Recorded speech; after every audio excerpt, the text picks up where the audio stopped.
Alright, let's knock off some practical examples here. I'm going to kind of go through them a little quickly. Why not? Stella by Starlight, the chorus. So, B section. So, a great symphonic theme. Here it comes. That's Stella by Starlight, and not a dream.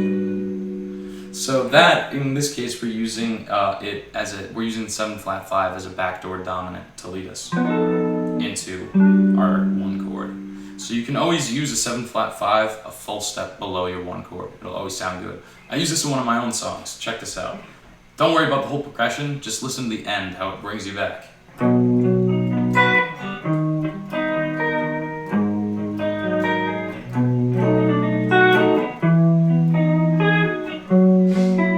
Here it is.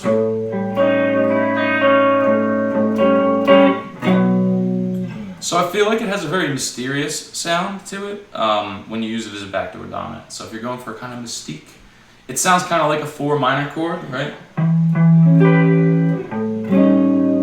don't know, it's a bit of a stretch, but they both have the flat 6 in them. That's why I kind of associate them together.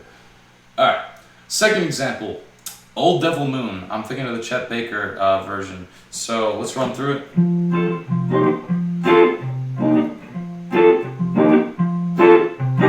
And I don't know if this is actually in the song, but when it transitions to the chorus, I do this. So that's using it on the flat 6.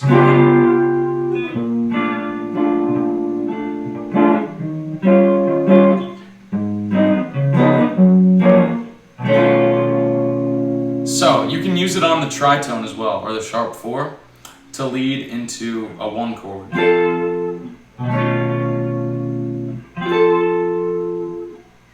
Now here's the crazy part. This chord is very unique because if you go a tritone away and play it, it's actually the exact same chord.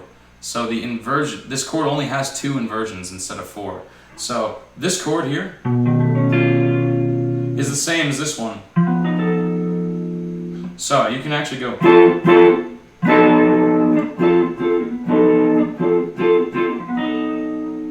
So the 7-flat-5 can add interest on the tonic, and it can also lead to the tonic from multiple places. Yeah, you can even go to the flat 6 and it'll work.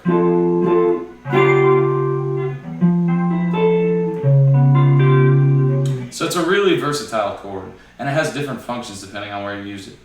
Now, I'd be doing myself dirty if I didn't mention Take the A Train. Now this is a song I haven't learned yet, but I know that this chord is really important to the integrity of this song, so I'm going to do a really crappy version of it, and I hope you don't judge me too hard.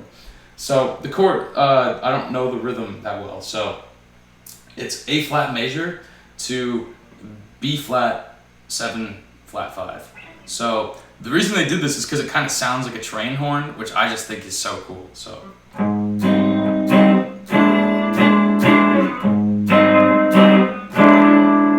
Like, listen to that. That sounds like a train horn to me. So you can use this chord on the 2 as well. So to recap so far, we can use this chord on the flat 1, we can use this chord on the flat 2, so like a tritone sub for a 5. We can use this on a backdoor dominant. We can use this on the flat 6, and we've seen it used to take the A train on the 2 chord. So what else can we use this on? Oh, we can use it on the tonic as well. The only other place I've really seen this chord is in Crazy He Calls Me, the Billie Holiday version. So check it out.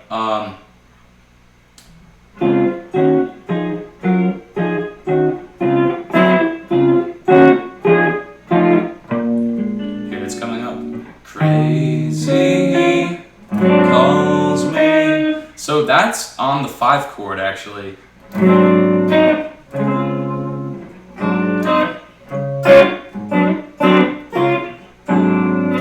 So really interesting because a lot of time jazz musicians will put the 7-flat-5 in as their own little flavor on it. So it's always rare to see it actually written into a song. So that's why I wanted to include all of these songs in this lesson, because they're all actually written into the song themselves.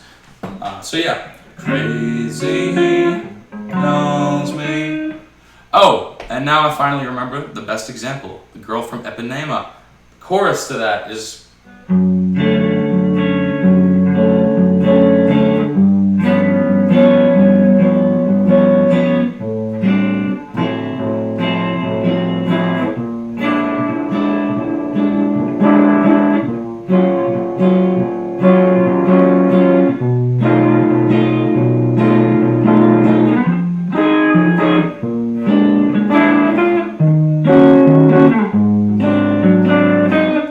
So that one is a lot to unpack, too much for this video right now. But if you learn the song, just know that any of the dominant sevens in the chorus, you can use a 7-flat-5. So it's a good exercise for yourself. So that's how I got better at doing this stuff. I wrote it down in a notebook and did it myself.